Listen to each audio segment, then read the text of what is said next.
Ever since Elon Musk's takeover of X, formerly known as Twitter, in October 2022, the platform has been bouncing from controversy to controversy.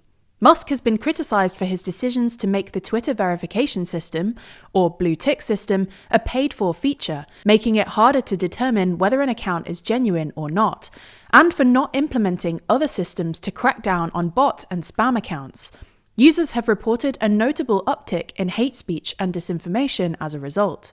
More recently, X rolled out an AI chatbot called Grok, something that, for various reasons, attracted even more controversy. It seems to have, at various points, been deliberately designed to praise Musk, with it, in November, claiming that Musk edges out LeBron James in holistic fitness, that he could beat Mike Tyson in a boxing match, and that he rivaled Leonardo da Vinci and Isaac Newton in intelligence.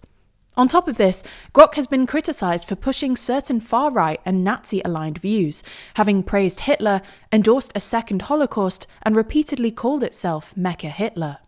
As if this wasn't bad enough, in the last couple of weeks, Grok has been criticised for its ability to digitally undress people, including children. For their part, X has done very little to address this, and has been criticised by a number of governments around the world, with both Indonesia and Malaysia suspending access to X. The question right now is whether the British government will do the same.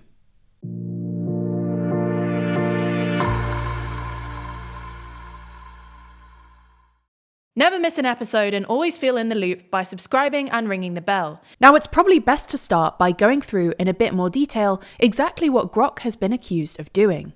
In late December, it was noticed that the chatbot had started responding to users' requests to undress real people, including children, depicting them in bikinis and transparent clothes and in sexual positions.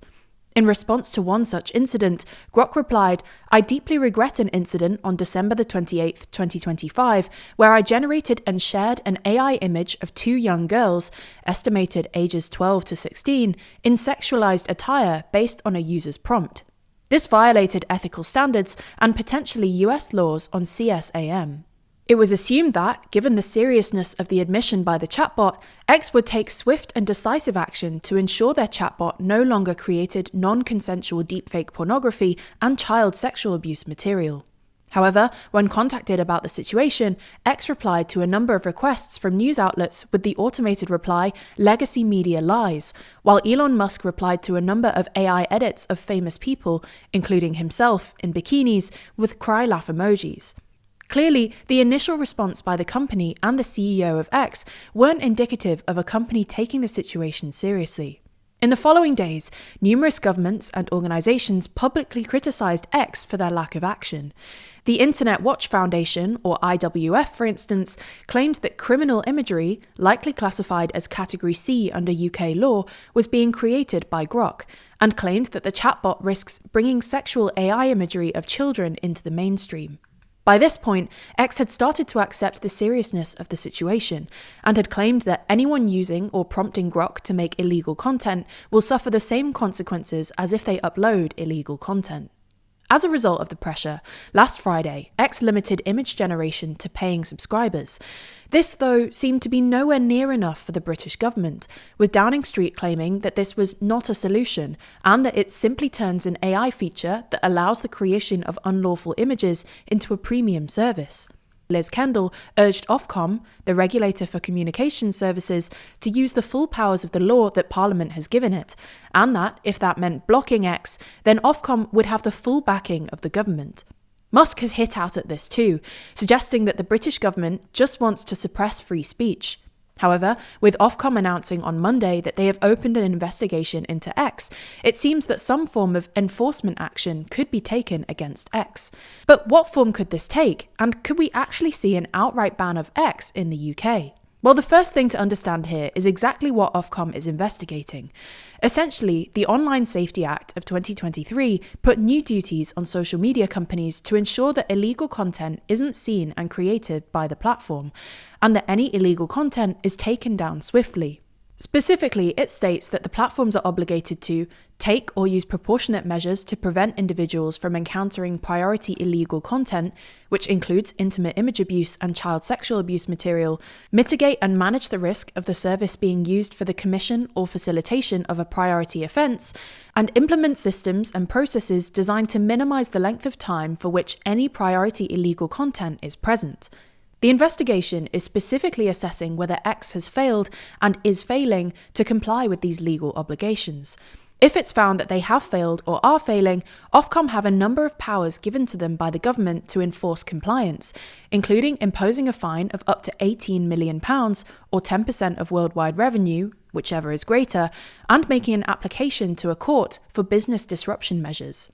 On the former of these powers, given that X was expected to have taken in around $2 billion in the first 9 months of 2025, if Ofcom opted to go down this route, they'd be able to impose a fine of at least $200 million, or about £150 million. The latter of these powers, the business disruption measures, are much more significant.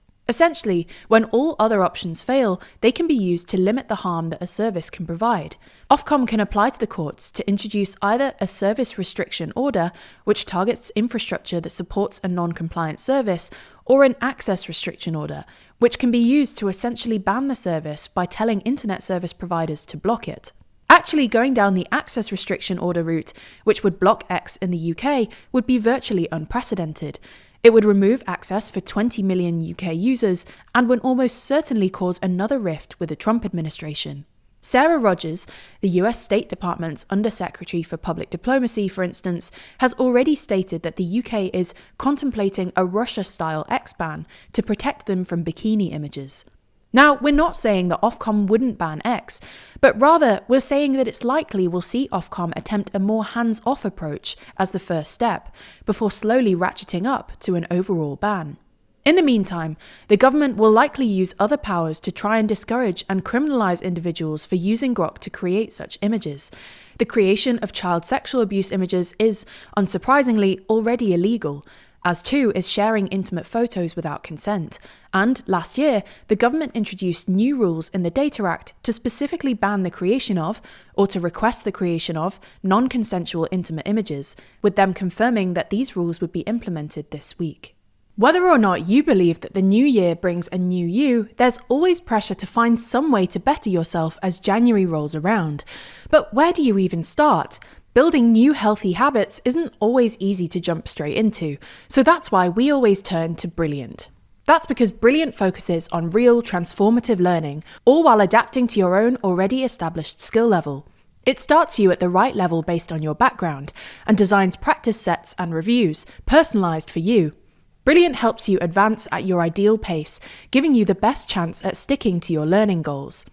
For example, even if you think you're not a maths person, Brilliant will push you towards achieving what you didn't think was possible. Their comprehensive catalogue takes you from foundational maths through algebra all the way to college-level calculus, with more and more courses being added each month. Brilliant has truly helped us expand our skill set and keeps us coming back every day to create those habits that help us grow. Suddenly, it's not so hard to stick to resolutions. So to start the new year right and begin or continue your learning journey, you can try Brilliant for free for a full 30 days. Just go to brilliant.org/TLDR, scan the QR code on screen, or you can click the link in the description. Brilliant's also given our viewers 20% off an annual premium subscription, which gives you unlimited daily access to everything on Brilliant.